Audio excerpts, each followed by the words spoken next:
मीरा भाईंदर शहरात आज खऱ्या अर्थाने प्रतिपंढरी अवतरल्याचे दृश्य अनुभवायास मिळाले। महाराष्ट्र राज्याचे परिवहन मंत्री तथा धाराशिव जिल्ह्याचे पालकमंत्री माननीय नामदार प्रताप इंदिराबाई बाबूराव सरनाईक यांच्या संकल्पनेतून उभारण्यात आलेल्या 51 फुटी उंचीच्या श्री विठ्ठलाच्या भव्य दिव्य मूर्तीचे अनावरण नवघर तलाव परिसरात अपार उत्साहात संपन्न झाले।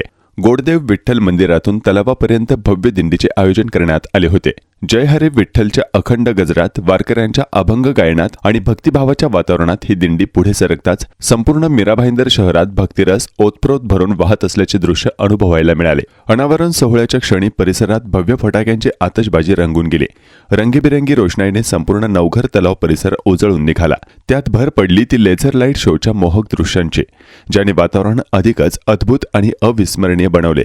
उपस्थित हजारो नागरिकांसाठी हा दृश्य सोहळा एक आगळा वेगळा अनुभव ठरला।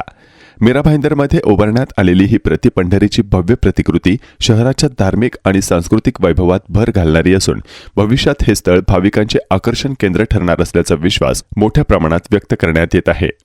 मी खरंच नशीबवान आहे की ह्या भागातून जनतेने मला 4 वेळा विधानसभेवर पाठवलं आणि आज राज्याचा परिवहन मंत्री म्हणून मी महाराष्ट्रामध्ये काम करतोय।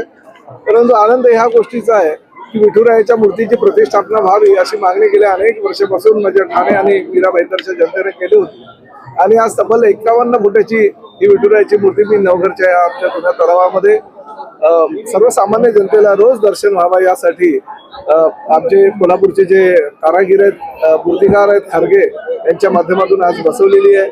आज अतिशय चांगल्या आनंदाच्या उत्साहाच्या भरामध्ये विठुरायाचं नामस्मरण झालेलं आहे, आरती झालेली आहे आणि या ठिकाणी विठ्ठलाचं एक वेगळं आगळं रूप सर्वसामान्य जनतेला बघायला मिळालं आहे। मी ह्या परिसरातील जनतेला हेच सांगू इच्छितो की या परिसरातल्या लोकांनी जी मागणी केली होती की बाबा आम्हाला जाता येत नाही पंढरीला, आषाढी व कार्तिकी वारी जी असते त्या वारीला आम्हाला जाता येत नाही, आज जर ह्या ठिकाणी आपण मूर्ती बसवली तर आम्हाला या ठिकाणी दर्शन घेता येईल आणि त्यांची इच्छा मी पूर्ण केली त्याचा मला अभिमान। सर, भविष्यामध्ये आषाढी एकादशी निमित्त इथे काय भव्य कार्यक्रम वगैरे? बघा, आता एकदा मूर्तीची प्रतिष्ठापना झाल्यानंतर आम्ही स्थानिक सगळ्या लोकांना घेऊन कार्यक्रम आषाढी एकादशीच्या निमित्तानं, कार्तिकी एकादशीच्या निमित्तानं आम्ही काहीतरी कार्यक्रम ह्या ठिकाणी करत राहू, कारण वारकरी संप्रदाय फार मोठ्या प्रमाणामध्ये ह्या मीरा भाईंदर शहरामध्ये आहे आणि त्या वारकरी संप्रदायाच्या माध्यमातून आम्ही वेगवेगळे कार्यक्रम ह्या ठिकाणी ठेवतो। सर, पांडुरंग हे महाराष्ट्राचा आराध्य दैवत आहे, कारंजामधला त्यांना मानवंदना देण्यात आली त्याबद्दल?